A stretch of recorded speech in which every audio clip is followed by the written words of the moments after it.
Hello Creative Tartanites and welcome to my self-portrait challenge. Let's get started. I now have 1 hour to paint a self-portrait using a mirror. I select a couple of my Art Sherpa brushes, one of the Cat's Tongue size 4 and the Art Sherpa Bright size 2. I'm straight in with the painting. I'm not using a sketch, I'm just using the paint directly on the paper. And this video is just a very short time-lapse video of me painting. I hope to impart with you some thoughts to help you with your painting practice, and I really do hope that you enjoy this video. If you do like this video, please don't forget to give me the thumbs up. It really does make a difference. And I'm very grateful for you spending the time with me. I wanted to share this video with you because I really feel that it is very important that people realise that, you know, in order to move forward and learn how to paint properly, it's actually important to paint and produce work that is not up to your usual standard, that is, be work that you would perhaps consider to be not very good or rubbish or pants, as a friend of mine who's also a YouTuber likes to say a lot about her work. And by the way, it's usually not. There's also another reason why I'm actually painting in this fashion, and that is because I'm going to be joining in Acrylic April. Now, if you haven't already heard of Acrylic April, this is a month challenge and it's daily painting. Now, for me, a portrait normally takes more than 1 day to paint, and so in order for me to actually join in the challenge, I really need to be able to do much smaller, much quicker paintings. So that means, thinking a little less about things, not doubting myself, not doubting my colour choices, and just going for it. And today I can see already that, this face is very, very dark. There I am, just observing myself in the mirror and actually painting at the same time.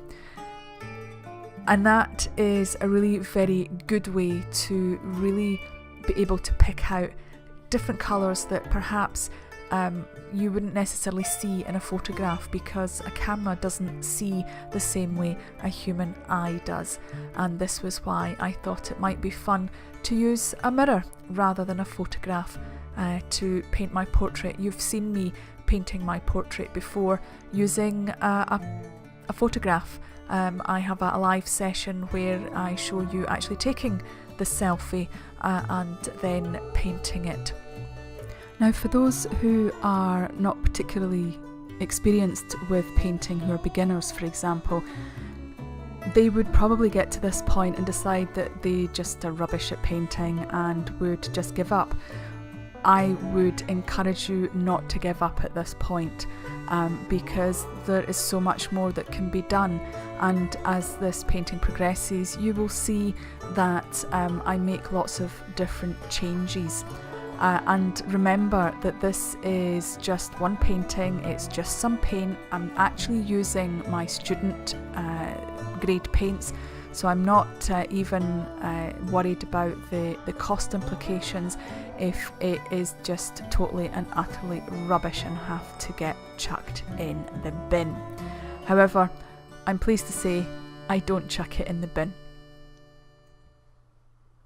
I'm still not 100% happy with it at the end of the hour.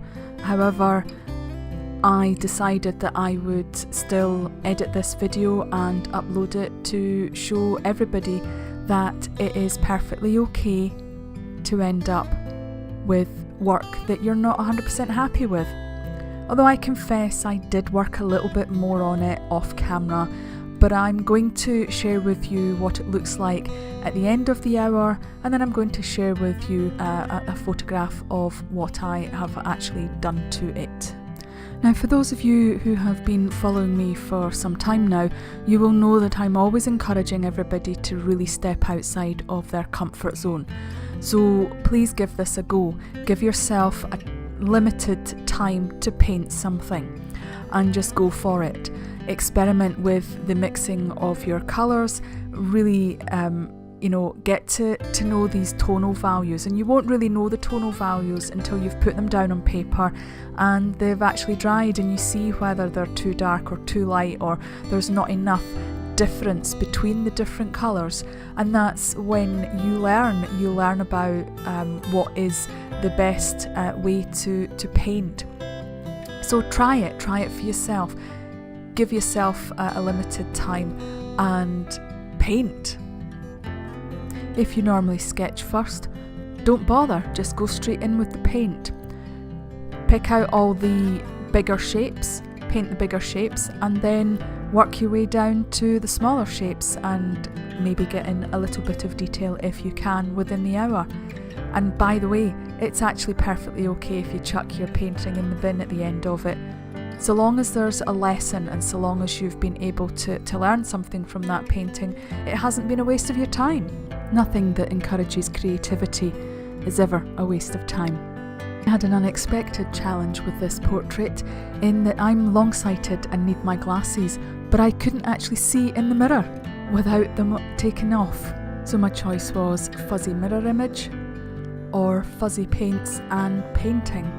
Now, as I wanted to study myself in the mirror, I chose to take my glasses off so that I could see myself.